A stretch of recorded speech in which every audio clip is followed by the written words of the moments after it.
Ready to put the hands to face.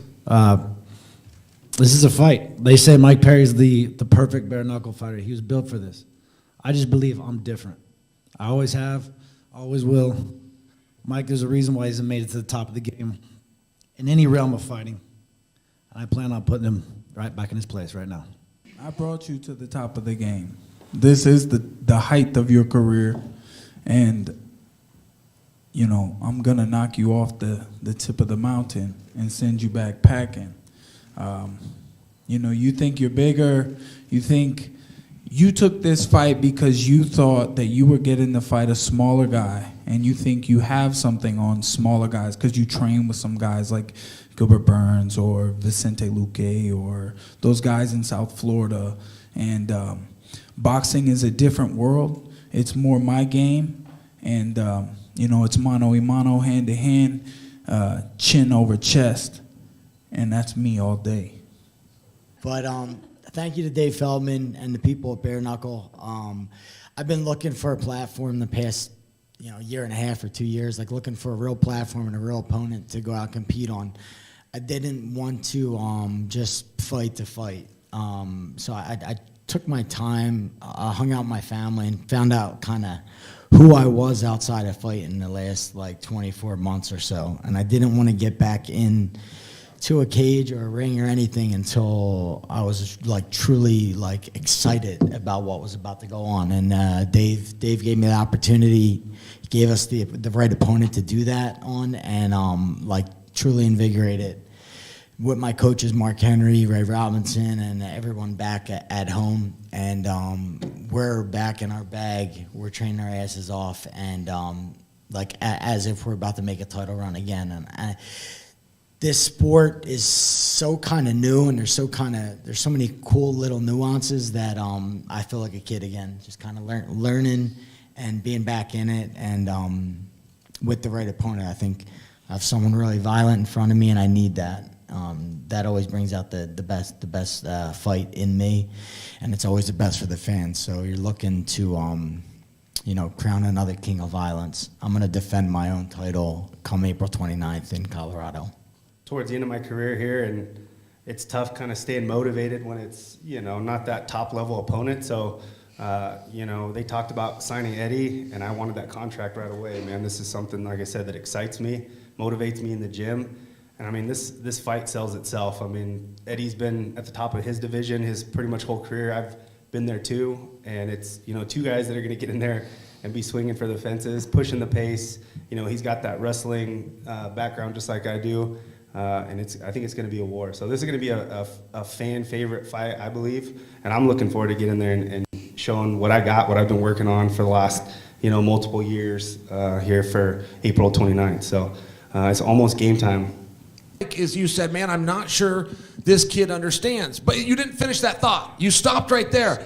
I felt as though I knew what you meant, though. I felt as though you were going to be more cerebral, and Perry's stubborn, and Perry fights the same way. I just know that there was a guy from England named MVP that thought he was going to come over and find a dum-dum on the other side of that ring as well. And I know before that, Triller brought in a guy that was a WBO champion that thought he found an MMA guy that was going to be in over his head. And there is evidence that old Perry does understand this, perhaps if it's a similar game plan each time. But I'm just wondering what you thought of that, Luke. I loved the interview, but you never finished the thought, and I would love to hear how that ends. What is it that Perry doesn't understand? Like I said, I believe I'm different. I believe in my striking. I believe in my length. I believe in my distance. I believe in my footwork. I believe in everything I am. And that's why I've become champion in 2 different promotions, and I'm about to champion your face on April 29th. Right? What happened after you said that? What? Hey. Last time you believed in yourself. Hey. When's the last time Michael Bisping knocked somebody out? Hey. It was you. Oh, hey, brother. You got fucked up by Daniel Rodriguez, and then you come out looking like a dog. It's been a while since I've been fucked up, and I live to get fucked up. I like like getting fucked up. I drink on the weekdays. I like to get fucked up. And I'm going to fuck you up, too. Let's see how you like it. You ain't fuck your sauna up too much. You was punching it like a pussy. A what? Your sauna. You're going to need a new sauna, punching it like a baby. At least I have a sauna. You're trying to break some fucking public sauna you can't even touch. Hey, chill out. I'm getting you paid, buddy. And I'm gonna fuck you're you gonna up. get paid, and I'm gonna lay you out. You didn't lay out Julian Lane 145 pounds. How the fuck you gonna lay me That's out? okay. He Hey. was smart. He had 10 bare knuckle fights. Oh yeah, you don't think I'm gonna adapt? I'm gonna adapt. Just watch. I'm here. I recognize who you are. I recognize what you're doing and what you bring to the table. Trust me. But I know what I'm capable of. There's guys like you I fought, like Costa Philippou. You ain't no better than Costa Philippou. I dropped his In ass, didn't boxing, I? I am. In boxing, I'll outbox in any boxing, one of these guys I'll in the go- UFC. Dude, hey, I'm a better boxer than all of y'all, and I called you out on Twitter. I made this fight happen because you was talking shit to Jake Paul, trying to get you an easy fight because you a bigger guy. I'm a Wait, smaller guy. he's and I a was bigger guy. calling He's the out same Jake size Paul. guy. I said you a bigger guy. No, you're a little bigger than Jake Paul, and Jake Paul's a lot bigger than most of the people he fights. And then I called you out because you thought you could outbox him, and I know you can't box. You couldn't box you're if about you to worked find at out. Hey, FedEx. no one thought I could box with Paulo Costa. What happened to him? I put him on fucking ice skates. No, all y'all around. grappled. He took you down. Oh, you laid yeah. on the ground. There's no grappling in this. You can grab me if you want, but I'm gonna punch out of the grappling? clinch. There was no grappling. He broke my nose and I just reset. Sizing you guys up right now, it's a little closer than it was in my mind's eye. What is the agreed upon weight for this contest? In boxing, it's light heavyweight. It's 185. Okay, so Luke, you got to come down to 185. Yeah, Mike All right. didn't want to go to 190. What's your walk around weight? 202, 203? I'm light right now. I'm on weight about 2 or 3 right now. All right. It's closer. It's closer than it was in my mind. Plans got spoiled. But there's a free agent heavyweight out there by the name of Francis Ngannou. He lives here in Las Vegas. Maybe Dave Feldman, you can chime in here, but what's your call out for the big man, Francis Ngannou, who many see as the baddest man on the planet? Call out. Yeah, would you want to fight him? Bare knuckle. I'm born this way. I fight anybody. It sounds ridiculous and crazy to everybody, but I'll fight him. I'll fight Tyson Fury. This is bare knuckle. Also, this isn't anything else. I don't even know how to describe it. So that's it. I mean, I don't really have anything funny for that. That's a serious fight. That's the fight. That's a major fight, and that's all there's to it. I am grateful for this opportunity and to face a former world champion. This is something I've been working towards my whole life. Bare knuckle has brought me up, and I have proved to myself and to them a couple of times, and I am getting this opportunity now, and like I said, I'm grateful. It's all fun and games. It's the entertainment business. We're trying to fight and entertain people to get them to tune in. And what I really wanted to say was, boxing killed a friend of mine. His funeral is this week, and he just died last week from boxing. And he had head trauma and scar tissue, and his brain bled, and he went in for emergency brain surgery. And he never woke up, and he left behind 3 little boys, and his name is Mike Milmerstadt, and he was a deputy sheriff and a SWAT team member, and he was a great man, and boxing killed him. And, we're up here, like I said, it's fun and games, but we do put our lives on the line, and we are risking, and I hate to be the bearer of bad news and all that stuff. I hate to put a damper on the entertainment, but, I'm the one who's got to get in there and face this ex-world champion and this bigger guy. And, I am putting everything I have into this, especially for my boy, Michael Milmerstadt. Going into that last fight, I mean, I had no idea what to expect. It's something that's completely new. I'll tell you what, it definitely hurts hitting and it hurts getting hit, and there's no way to really train for that outside of just getting in there and doing it. So, I think having one under my belt and knowing exactly what to expect definitely gives me a little bit of a heads up there. But no, I am extremely excited about this fight.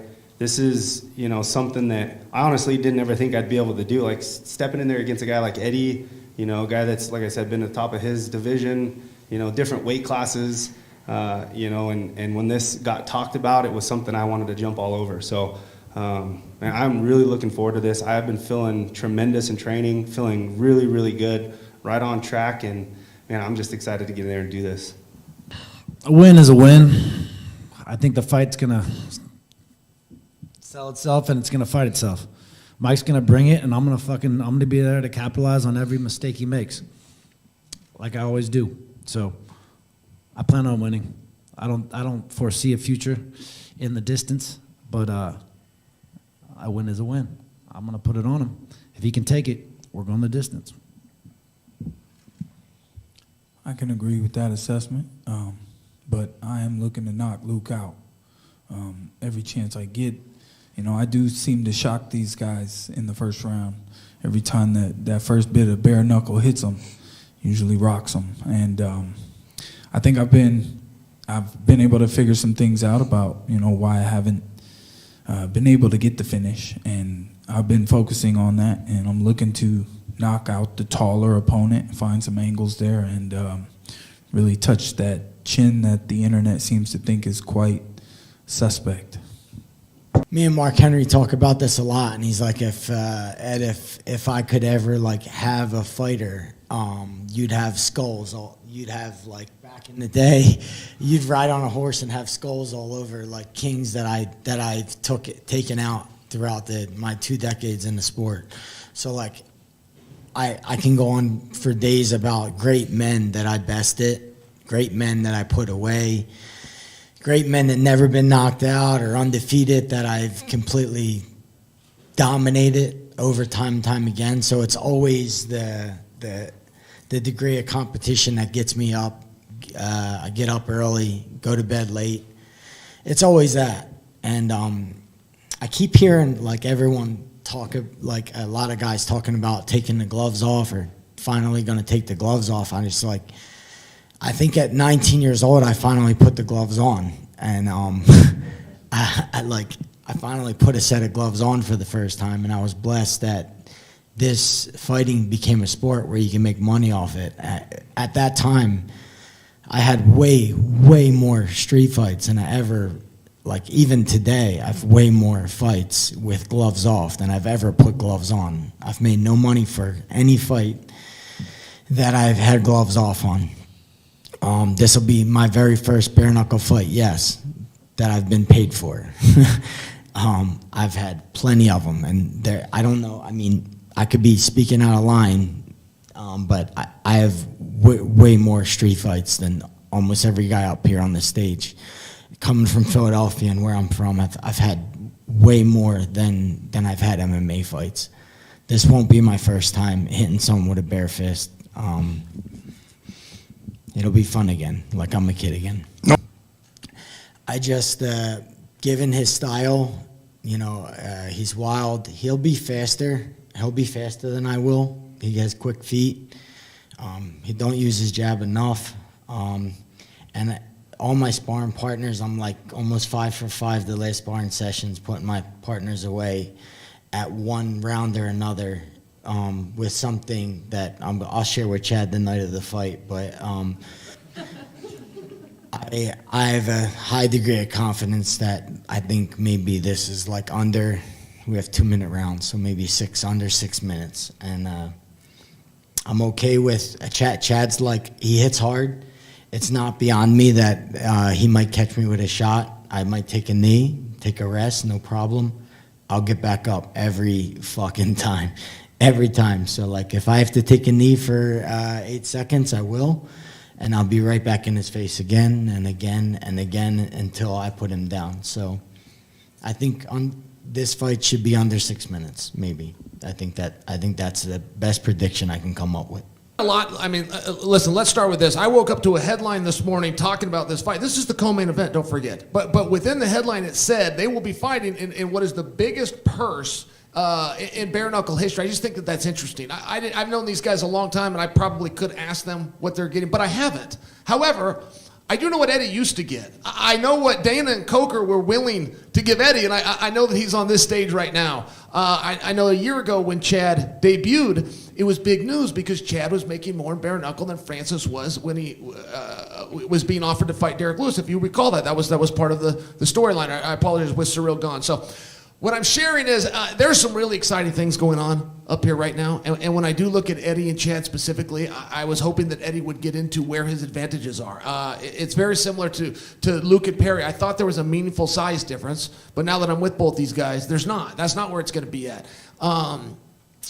Does Eddie think, with his boxing background, does he just think it's better combinations? Is it a speed issue?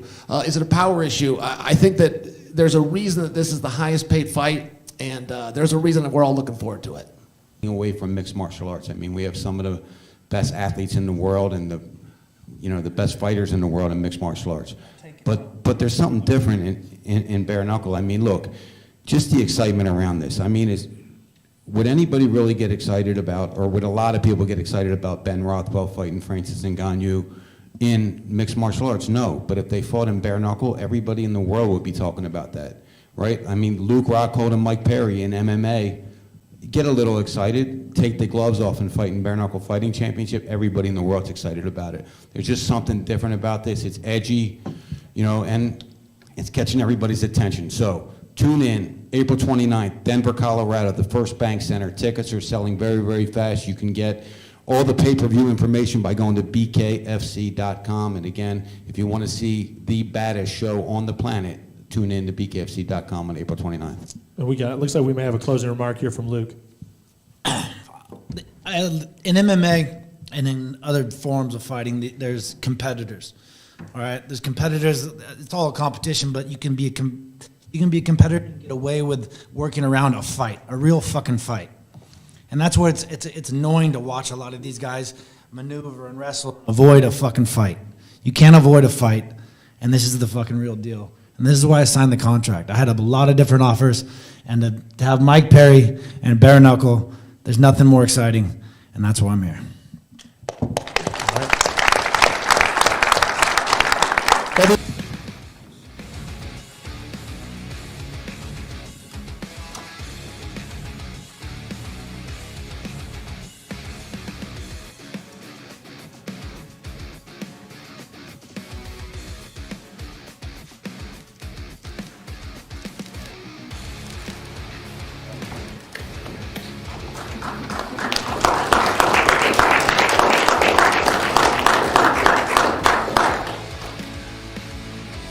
All right, to our main event, Mike Perry, former champion of the world, Luke Rockhold. Come on out, fellas.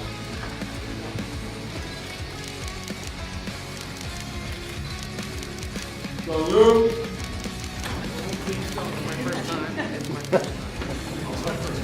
Yeah, it's our first time.